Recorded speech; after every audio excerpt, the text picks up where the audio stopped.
So in this video, we'd like to show you some different tools that we use for self-care in everyday life. Stick roller, cups, massage oil, and a scraper. So whenever you work with cupping, it's very important to have some kind of ointment that moisturizes your skin and allows it to breathe. So you apply a little bit of pressure. You can work in circles, up and down, or going across the leg. The purpose is to increase circulation, especially around those areas close to the joint. You can work on the inside of the thigh, you can work on the outside, and you can also use a stick roller if you want to go a little bit deeper into the tissue.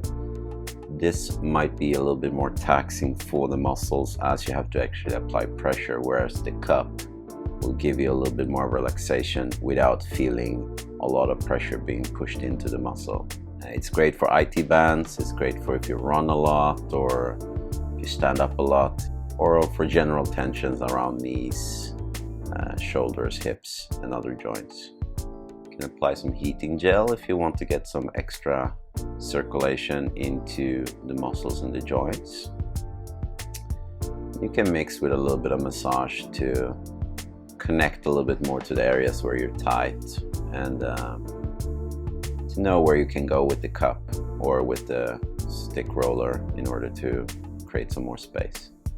So the scraper is a very good tool. It's been around for many years. It helps the myofascial circulation a lot. You can work on a lot of areas that are after surgery a little bit numb because the nervous stimulation is a little bit lower. In this case, we're working a lot with Sarah's front of the foot, so she's doing a lot of running and feels a little bit of tension around this area. I used the scraper a lot on the leg where I had my ACL surgery because it helps me activate the muscles, and the areas that were once numb, now I can feel a lot more in them due to the scraper and the activity in the nervous system.